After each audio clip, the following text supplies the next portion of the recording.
Hope you guys like my new facial hair. I am taking after a certain historical figure. Some people say he's a chancellor. Some people say he was a controversial artist. I would say that he probably would have been the greatest Twitch streamer of all time if he was allowed to live now, but that's neither here nor there, frankly. Because today what we're discussing is a classic 2016 blast from the past, because unfortunately a certain lion has escaped captivity, and I do mean that slightly literally because the topic of today is an actual convicted predator. That's right, somehow Lion Maker has returned. For those of you that have been following the Lion Maker saga since the beginning, I would just like to point out that this entire controversy is almost a decade old at this point, so there's kind of a fun feeling there, right? We're all aging rapidly, and by the time we are all in nursing homes, Lion Maker will still be there while we're just rotting away. I don't know if this is gonna help, but I'm actually gay. I've actually made a video about Lion Maker in the past, which covers a good amount, but for those of you who have no idea what I'm talking about or who Lion Maker is, let me give you a very brief rundown of this kind of ancient controversy. And keep in mind, this is going to be a little bit of a darker video because it does involve some actual child stuff. Child involved stuff, okay? Child lover stuff. So viewer discretion is advised. Basically, back in the old days of 2015, Lion Maker was a very popular Minecraft YouTuber with over 500,000 subscribers. Now, for some of you new heads on YouTube, I do know that it's kind of inconceivable anyone other than Dream or Tommy Innit will be popular for playing Minecraft, but it's true. He was on one of the first waves, okay?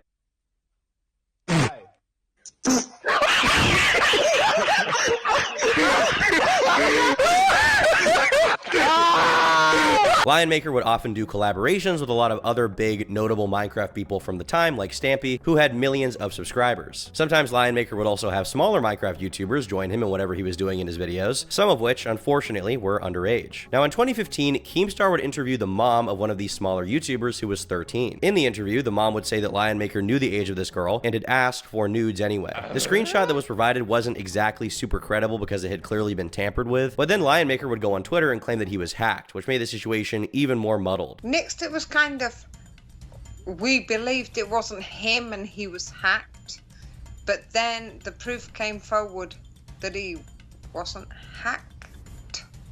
I'm sorry, he sent this message to your daughter and then he later said he was hacked and then it turned out he wasn't hacked, but there's no evidence to suggest that he wasn't hacked, so is it still possible he wasn't hacked? What the fuck are you talking about, woman? Now, this event in and of itself wasn't definitive proof of anything happening. There was a lot of speculation around it at the time, but it's definitely what started Lion Maker's slow descent into complete madness as more and more details would emerge. Because after this point, a 15-year-old boy would post screenshots of what looks like Lion Maker talking to him inappropriately, as well as another person who said that Lion Maker sent him $500 for nudes. This would be followed by Lion Maker admitting he had been in a relationship with a 16-year-old Minecraft YouTuber named Paige the Panda, with many saying that he had groomed her since she was younger. Keemstar would then send a video to Lion Maker saying he had to leave the Minecraft community, to which Lion Maker had what many believe to be a mental breakdown. And, you know, considering the way that Lion Maker has acted since then, I don't think it takes a genius to figure out that he was definitely having a mental breakdown. But Lion Maker then went mask off. He almost wasn't hiding it anymore because he started tweeting admitting that he had been in a relationship with Paige the Panda ever since she was 15 years old. And he even said that he had several sexual exchanges with her over Skype. He then, on his own Twitter account, posted actual naked photos of her that she had sent to him, to which he also said that he would share even more of them if people retweeted his initial post enough. Now, Lion Maker would later delete these tweets and once again say he was hacked, but the video he would upload a few months later would be very similar to the breakdown he had on Twitter. In it, he can be seen visibly unshowered. He's blowing snot bubbles out of his nose. He's dribbling tears everywhere. It's very gross, okay? It's very unbecoming of a US congressman. Let me say that, Lion Maker, okay? Very unbecoming. Do you remember the time where I stood in front of others and said you were a good person? Dear friend,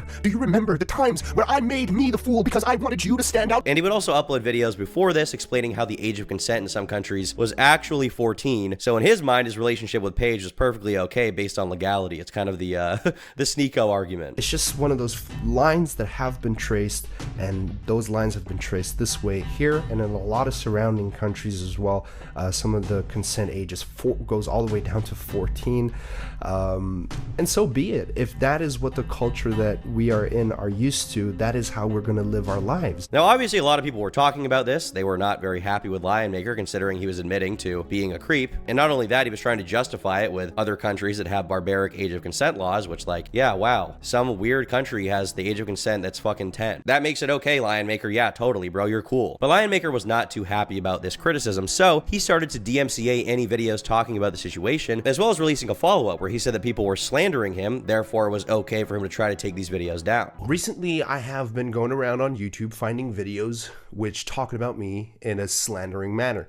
Now, if you don't know what slander is a crime. It is my right to try wherever I can, whatever possible means I have to take that video down, whatever those means are. They were wrong.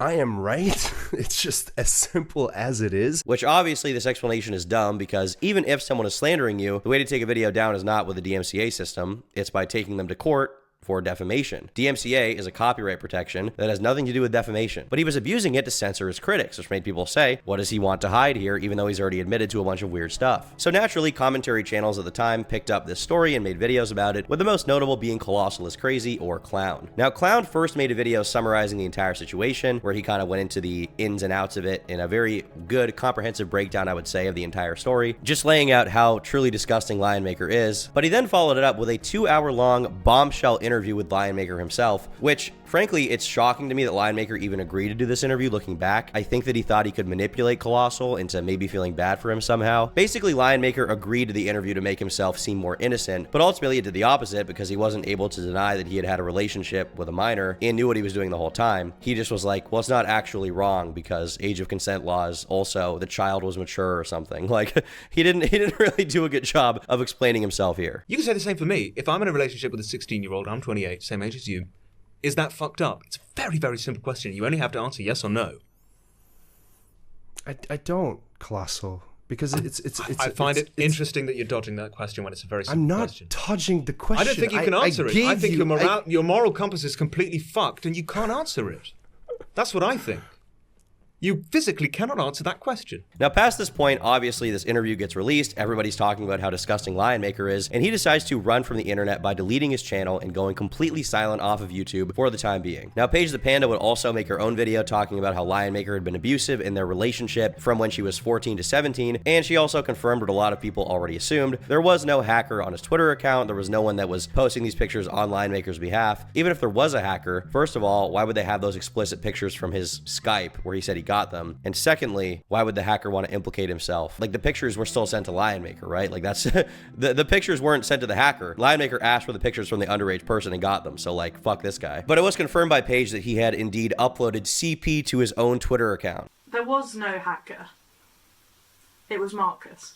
The abuse happened from the age of 14 to 17. Now, Paige the Panda went into more explicit detail about the circumstances of the meeting online and how when she was underage, she actually stayed over 3 times at a hotel with him and at his apartment, where, you know, obviously not good stuff happened without being too explicit here. And she also dropped an absolute bombshell. The Lion Maker had actually been to court and had pled guilty to crimes, specifically rape of a minor, sexual assault, possession of CP, and distribution of CP. She even showed the court document about him as proof of everything that had happened, which was obviously very compelling, because a lot of the times with these cases, it's like, why didn't you go to the police first? Why didn't you go to the cops? She literally went to the cops. At no point in this story was she just trying to get attention online. Her mom called into drama alert because she was concerned and wanted to figure out what was going on. Her mom did sound very drunk, so it was hard to figure out what was going on from her, side of things. But the, thing that got the ball rolling was ultimately her mom doing that interview. And then ultimately it was reported to the police eventually, and Paige the Panda was able to provide court documents, which is like the best way to do, a situation like this, to get actual legal punishment for the person at hand. Now, at this point, if there was anyone doubting the allegations about Lion Maker, they were pretty much put to bed, right? There was no supporters left, basically, however few that there actually were. This was like the nail in the coffin. The government literally had him dead to rights. They charged him, they convicted him. But weirdly enough, following Paige's video, Lion Maker would try coming back to YouTube several times over the next few years. He made a channel that got 44,000 subs in 2019, where he was posting a lot of content, and he also went live on Instagram, where he had another mental freak out, which was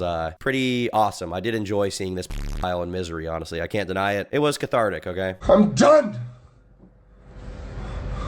I'm gonna start some people, I tell you.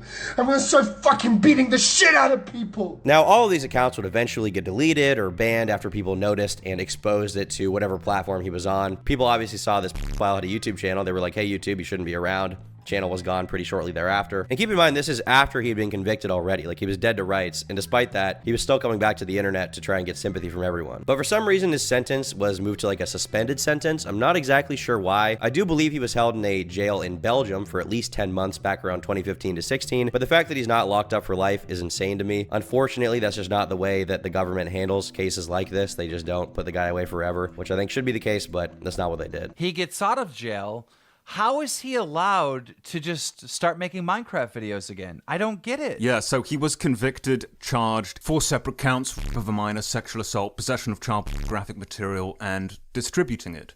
But for some weird Belgian law technicality, his sentence was suspended. I don't know whether or not these conditions have now been lifted, or he's currently breaking his terms of parole or requirements. Well, I don't know, it's complicated. So that's basically all you need to know about his history. Because his channel got banned in 2020, we didn't really hear anything about him for years, but still, he was technically a free man. He wasn't in jail. He was able to post whatever he wanted. But he was seemingly underground. We weren't hearing about him. And I think most people, myself included, assumed he would be gone from the internet forever because we assume that even though he's stupid, even though he is a fucking creep, he wouldn't be coming back to YouTube or any online community in general to try and talk to anyone because he would be instantly exposed for what he did, right? But unfortunately, Lion Maker has actually come back. And that is via a post on the H3H3 subreddit. The file known as Lion Maker was found in the H3 members Discord. I do not want this community to feel unsafe. However, the sad truth is this man was in the members Discord for over 2 years undetected by no fault of anyone. His message history was very normal, so he knows how to blend in, and I had never seen him in voice chats before that evening, so there was no way of knowing who he was. He told the people in the call that night that he uses the subreddit too, and his profile has not been identified. His Reddit account has been found now and reported to the mods. He outed himself by sending me creepy messages. Although he was banned from the Discord, it is very easy for him to make a new account and rejoin. He expressed to us that he loves H3 and begged us not to report him prior to telling us this because he doesn't want to get banned because of his crimes. This makes me worry that he would join back and try to fit into the community again. The Discord is 13 plus, which makes it even more terrifying that he was in there for so long. Now, this Reddit post also includes a 30-minute long call with Lion Maker where he actually turned on his webcam and talked as himself. But before we get to that, the OP had a few more details to share before we get into the call. A few of us were chilling in the H3 members voice chat with our webcams on, playing games. He joined very out of breath, saying he needed someone to talk to about Hassan and Ethan. No one really wanted to engage with him, but one person spoke briefly with him about it. He then said, "I'm going to turn on my webcam, but I'm not as pretty as you," referring to someone in the call. He made a creepy comment saying, "You're the cutest one in here," to another person. Obviously horrendous vibes from the start. We talked around him for a bit, and then he said, "I want to say something, but you're going to report me if I do." We encouraged him to say what he wanted to say. He said that he loved H3 and didn't want to get banned, and tried to get us to promise to not report him. He hesitated for a while, then said, "Before I say anything, fuck Keemstar," and people agreed. So he's still mad at Keemstar even after all this time because what? Because Keemstar interviewed the mom of the child he groomed. Like that's why he's mad about Keemstar. He proceeded to say, "Keemstar once called me a creep. Someone asked, 'Are you a creep?' And he said, 'I thought I wasn't.'" I thought I wasn't. Well, I'm glad you know now, you fucking freak. Jesus Christ. No one had any idea he was Lion Maker until after he left. While they were talking to him, I was trying to figure out his identity with the information he gave us. You can see around 26 minutes into the video is when I find out. I regret not informing everyone immediately, but what's done is done, sadly. Now, the voice call itself is basically what everyone already expected from Lion Maker, and funnily enough, he does admit to literally all of it. Like, he doesn't deny anything. He's just like, "I'm not actually a bad guy and you should feel bad for me," but he does admit to everything he did. When things became more than When she was 15. okay, it's not better. How did they wrap up the investigation? Did you get charged with anything? Yeah, that's what I was, yeah, I did. I did get charged with, obviously, oh, this is gonna sound really harsh, but because I had sex with her. At what age? 17 when she came to see him. Yeah. Okay. So it was considered, because I obviously was not 17, I was overaged. Yeah. What's it called? Statutory. Yeah, statutory. Yeah. So I got charged with that. And then I got Exploitation. I got 5 years probation. Oh, and also, for some reason, he decides to, like, kind of pivot from this to explain that he's actually gay or something. I don't know if this is gonna help, but I'm actually gay. Like, I actually prefer to be with a guy. Like, it's literally the Kevin Spacey defense of when he got accused, he was like, "I choose now to live as a gay man." It's like, okay, but what about the kids? What about the kids, though? And he also, funnily enough, gave a little bit of an update as to what his life has been like since he fell out of the YouTube community, obviously. And honestly, I know I said this before, but it is an absolute crime that he isn't rotting in a prison cell for life right now. I can't believe the Belgian government hasn't locked this guy up for like fucking 10 years at least, because holy shit, we should not have to deal with this guy to this day. He should not be around on YouTube, on Reddit, on Discord. He should be in the prison showers getting destroyed by Tyrone, okay? He should not be having conversations with anyone. Belgian Tyrone, please do what must be done. I'm talking to a psychologist every week, and Okay. I'm just trying to find a place where I feel she didn't deserve that. She really did. And he also makes a really disturbing claim here where he talks about how even after he got sent to jail, she, being Paige the Panda, would actually send him letters for 7 months until she suddenly stopped. So basically, I went to jail, and I spent 10 months, right? 10 months in jail. And for about 7 months, she wrote to me every day, every single day, which obviously was nice. But on my birthday, my brother told me that she was done.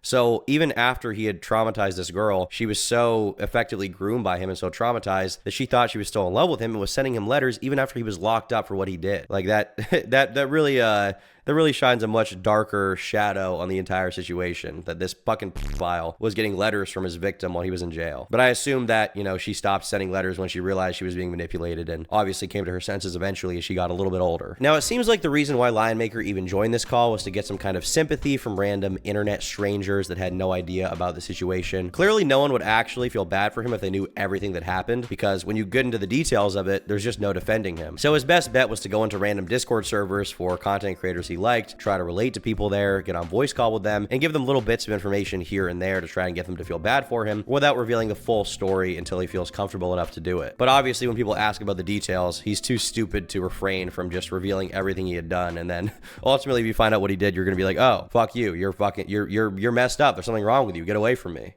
There's kids in this Discord. You shouldn't be here. To say this for the millionth time, I don't know why. I feel the need to reiterate. This guy should be in jail for life, okay? This guy should not be on the fucking streets. He's literally trying to get sympathy for his pedophile story right now. He should be rotting in a cell with Diddy right now in Arkham Asylum or something, getting lubed up, okay? This guy should not be on the streets ever. And the fact that he can even embed himself in a community for over 2 fucking years without anyone noticing is actually pretty terrifying if you think about it. Like, anyone you could be talking to online or on Discord could be a Lionmaker type guy who's just hiding out under a different alias. It's kind of an obvious statement here, but I think that the power of internet anonymity is something people really take for granted a lot of the time. To be clear, I am in full support of internet anonymity. I don't really, want that to be taken away from people. I think people should be able to be anonymous online and say what they want without, repercussions to their average life. You should be able to post edgy memes on Discord without having your life ruined. But the unfortunate consequence of that, the real failing here, is the fact that anyone can be relatively anonymous online. And ultimately, because the Belgian government didn't put this guy in jail for longer, he's out on the streets to this day. He's able to go in whatever community he wants. Even though I'm talking about him in a video right now for, a pretty important issue that's going to get a lot of attention, tomorrow he could just make a new Discord account and go in the fucking Hassan Discord or go in whatever other streamer XQC's Discord and just go there and hang out there and nobody would even know until he finally reveals himself in 2 years. If Lionmaker was in the United States right now, I think his penalty would be at least slightly harsher than it is in Europe. It depends on the state, obviously, but depending on where you go, like in Texas, those guys don't really mess around. They will go gorilla mode on you. And I would like to see that happen, frankly. I think that would be based. At the end of the day, it's unfortunate Lionmaker is able to walk free and still prowl around on different Discords. Who knows if he's groomed someone since then? It wouldn't shock me if he has. Hopefully in the future, people are a little bit more vigilant in regards to him specifically, because now that we know that he's prowling around in different Discord servers trying to get in them, now at least people can look for signs that it's him and try to ban him more preemptively before he infiltrates another community and potentially spreads his disgusting thoughts and ideology, gets sympathy from people who shouldn't be giving him sympathy, or on top of that is able to re-offend. So yeah, pretty dark story today, but if there is one little bit of positive news here, I would say it is that Max Design Pro has officially released their official Roblox Chicken Nugget and Max the Monkey plushies. I personally have made 100 orders of each, and I will be filling my room with them so that I can stave off the goon apocalypse. So that is some good news just to end this video. Thanks for watching. Bye.